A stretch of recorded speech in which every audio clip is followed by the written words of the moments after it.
छात्रों को मेरा नमस्कार। तुलजाभवानी माध्यमिक विद्यालय संत ज्ञानेश्वर नगर लातूर स्कूल में चल रही वीडियो क्लासेस में आप सभी का स्वागत। आज हम कक्षा 8वीं का विषय हिंदी दूसरी इकाई में पहली कविता हम देखेंगे, धरती का आंगन महके, जिसके कवि हैं डॉक्टर प्रकाश दीक्षित।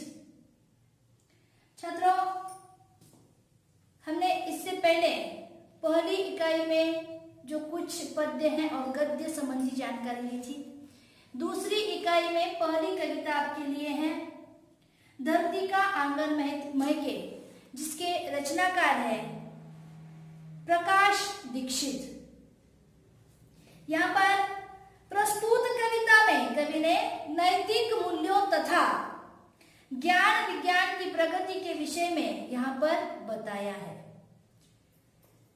नैतिक मूल्य तथा ज्ञान विज्ञान की प्रगति किस प्रकार हो रही है, इसके बारे में इस कविता में कवि ने बताने का प्रयास किया है। कवि का मानना है कि ज्ञान विज्ञान का प्रसार महत्वपूर्ण है, इसके द्वारा प्रगति होनी चाहिए, मानव मात्र का भला होना चाहिए, न कि विनाशक अस्त्रों के निर्माण की होड़।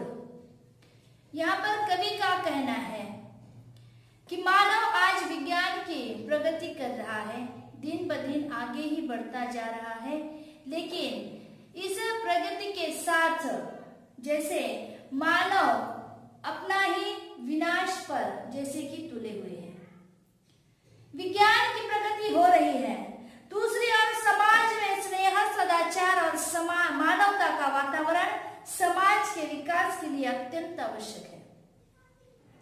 ज्ञान विज्ञान के प्रसार के साथ ही साथ ज्ञान विज्ञान की जो प्रगति हो रही है उसके साथ ही साथ कवि का कहना है कि समाज में मानव द्वारा स्नेह, सदाचार और मानवता का वातावरण इस समाज में विकास के लिए या समाज के विकास के लिए इस प्रकार का वातावरण बहुत आवश्यक यहाँ पर माना गया है।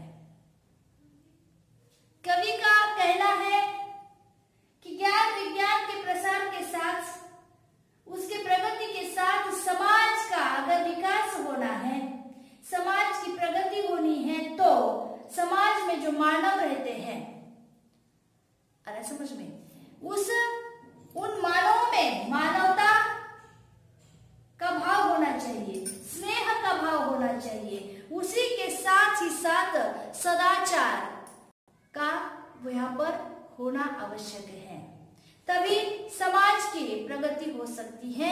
ऐसा इस कविता के माध्यम से कवि हमें संदेश देना चाहते हैं। तो कविता में जो कठिन शब्दों के अर्थ यहाँ पर आए हैं, मैंने यहाँ पर कठिन शब्दों के अर्थ लिखे हैं। देखो, पहला शब्द है शलाका। शलाका का अर्थ है सलाई। दूसरा शब्द है आंकना। आंकना का अर्थ है अंदाजा लगाना।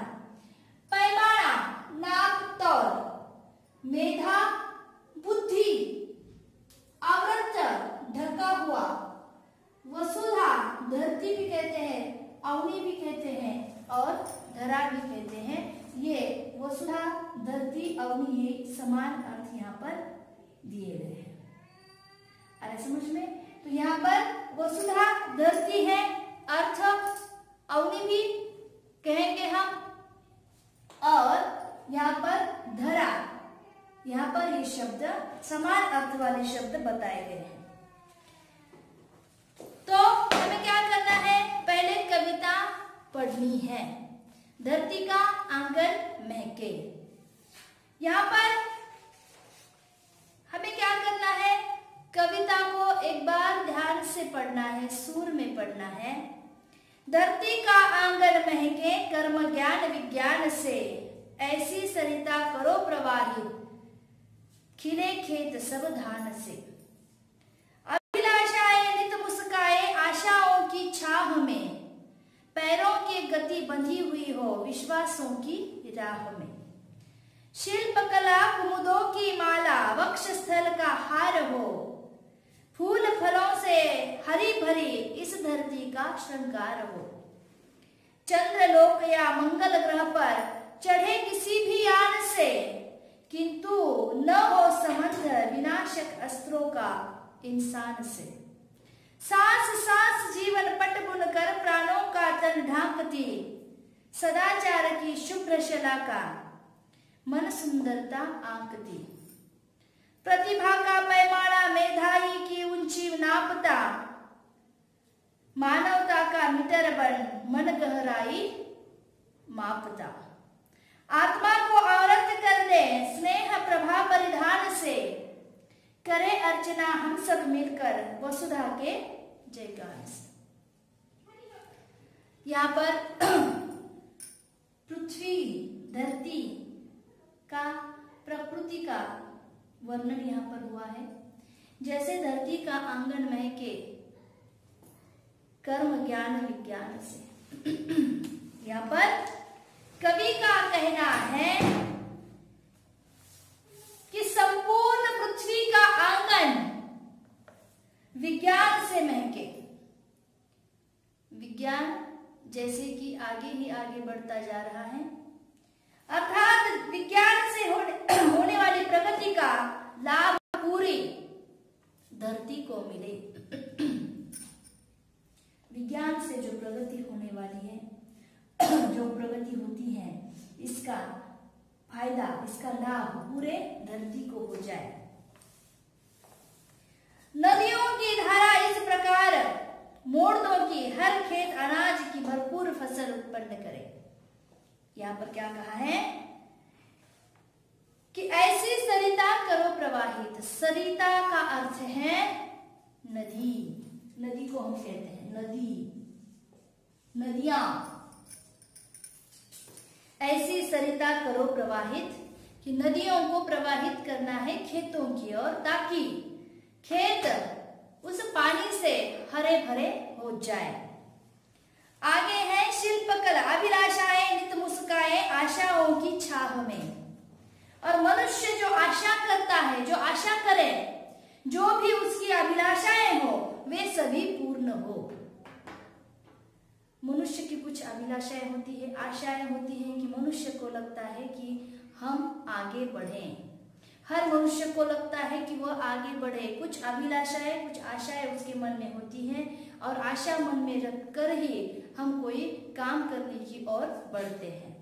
कुछ ना कुछ आशाएं, कुछ अभिलाषाएं मन में होती ही हैं मानवों के। इसलिए यहाँ पर कवि कह रहे हैं कि अभिलाषाएं नित मुस्काए, मुस्कुराकर मनुष्य के मन में जो अभिलाषाएं हैं, जो आशाएं हैं, वह पूर्ण हो जाए। परंतु मनुष्य सदा विश्वसनीय यहाँ पर बनता है। पैरों की गति बंधी हो विश्वासों की राह में। यहाँ पर मनुष्य जो आशा करे, जो भी उसकी अभिलाषाएं हो, वो सभी पूर्ण हो। परंतु यहाँ पर मनुष्य सदा विश्वसनीय बना रहे, मनुष्य में विश्वास बना रहे। यहाँ पर कहा गया है कि पैरों की गति बंधी हुई विश्वासों की राह में। मनुष्य में या मनुष्य के मन में जो भी कुछ आशाएं हैं, अभिलाषाएं हैं, वो पूर्ण हो। मुस्कुराती हुई मनुष्य आगे ही आगे बढ़े, और आगे बढ़ते समय मनुष्य में जो सबसे महत्वपूर्ण बात होती है, अभिलाषाएं, आशाएं पूरी करने की, उसे कहते हैं हम विश्वास। मन का विश्वास वह क्या हो यहाँ पर कि मन से विश्वासी या मन में उसका विश्वास बना रहे। आगे है शिल्पकला कुमुदों की माला, वक्षस्थल का हार हो। और सभी प्रकार की शिल्प कलाओं को हम अपनाएं और उनका समुचित विकास हो। साथ ही यह भूमि फलों से फूलों से हरी भरी रहे। शिल्पकला, यह वक्ष जैसे कि कुमुदों की माला, वक्षस्थल का हार हो। इसका अर्थ यहाँ पर बताया है कि सभी प्रकार की शिल्प कलाओं से ये शिल्प कलाओं को हम अपनाएं, हमारे वक्षस्थल का हार बनाएं और यहाँ पर फूलों फलों से पूरी जो सृष्टि है, धरती है, फलों से फूलों से यह हरी भरी और सज्ज रहे और यह पृथ्वी फूलों से फलों से हरी भरी रहे और सज्ज रहे। और यही हमारे धरती का श्रृंगार है। हमारी धरती है बहुत सुंदर दिखाई देती है, हरी भरी दिखाई देती है और धरती का श्रृंगार क्या है? फल है, फूल है, हरे भरे वृक्ष हैं, पहाड़े हैं, नदियां हैं, यह पृथ्वी का श्रृंगार है। इससे पृथ्वी सुशोभित दिखाई देती है। इसलिए यहाँ पर कवि कहते हैं कि फूलों फलों से हरी भरी इस धरती का श्रृंगार हो। आगे, चंद्रलोक या मंगल ग्रह पर चढ़े किसी भी यान से। आज हम देख रहे हैं अनेक ग्रहों पर मानव यान के द्वारा उन ग्रहों पर पहुंच रहा है। आ रहा समझ में? यहाँ पर चंद्रलोक पर मानव जा रहा है, मंगल ग्रह पर मानव जा रहा है, मानव पहुंच चुका है। क्यों? क्योंकि विज्ञान इतना आगे बढ़ चुका है कि मानव आज अपने धरती को छोड़कर अन्य ग्रहों पर आसानी से जाता है और अन्य ग्रहों पर, एक ग्रह से दूसरे ग्रहों पर जाने के लिए जो साधन है उसे हम यान कहते हैं। यान के द्वारा हम दूसरे ग्रहों पर आसानी से जा सकते हैं। यहाँ पर कवि का कहना है कि मानव ने तो इतनी प्रगति की है, विज्ञान इतना आगे बढ़ चुका है। यहाँ पर कवि कहते हैं कि चंद्रलोक या मंगल ग्रह पर चढ़े किसी भी यान से, कि कवि कहते हैं कि विज्ञान की निरंतर प्रगति होती रहे, मनुष्य अपने बनाए गए किसी भी अंतरिक्ष यान से चंद्र ग्रह पर और मंगल ग्रह पर सफलतापूर्वक पहुंचे, परंतु इंसान विज्ञान का प्रयोग विध्वंसकारी शस्त्रों के निर्माण के लिए न करे। लेकिन होता क्या है, हम देखते हैं किंतु न हो संबंध विनाशक अस्त्रों, जो अस्त्र शस्त्र का उपयोग किया जाता है। जैसे हम कहते हैं कि यान अगर चंद्रलोक पर, मंगल ग्रह पर चढ़ जाता है, पहुंच जाता है, तो हम देखते हैं कि हमने ज्योग्राफी विषयों में या वहां पर पढ़ा है कि क्या होता है, जो यान अपना काम पूरा कर लेता है चंद्र पर या और दूसरे मंगल ग्रह पर अगर पहुंच जाता है, अपना काम वो पूरा कर लेता है, तो जो यान के जो कुछ बचे हुए पार्ट होते हैं, जो बचा हुआ हिस्सा होता है, वह फिर से एक बार पृथ्वी पर आ गिरते हैं और इसीलिए पृथ्वी पर ऐसा विध्वंसक जो है दृश्य निर्माण होता है।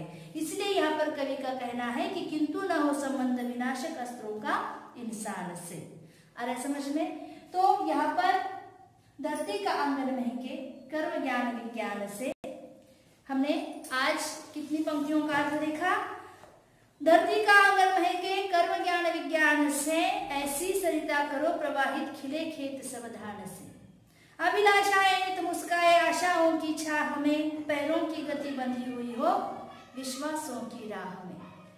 शिल्प कला फूलों की माला वक्षस्थल का हार हो, फूल फलों से हरी भरी इस धरती का श्रृंगार हो। चंद्रलोक या मंगल ग्रह पर चढ़े किसी भी यान से, किंतु न हो संबंध विनाशक अस्त्रों का इंसान से। जैसे कि यहाँ तक हमने आज देखा कवि का क्या कहना है, जिस प्रकार पृथ्वी के लोग विज्ञान में आगे बढ़ रहे हैं, विज्ञान में तरक्की कर रहे हैं, आगे ही आगे बढ़े जा रहे हैं, लेकिन कवि का कहना है कि मनुष्य आगे बढ़े, इस बात में कोई शंका नहीं है। लेकिन विज्ञान की प्रगति के साथ साथ मनुष्य का, जैसे कि मनुष्य धरती को कुछ विध्वंसक रूप में बना रहा है, ये गलत बात है। यही कवि का यहाँ पर कहना है। अगली जो कविता है बची हुई हम अगली कक्षा में देखेंगे। इस कक्षा में हम यहीं पर रुक जाते हैं। धन्यवाद।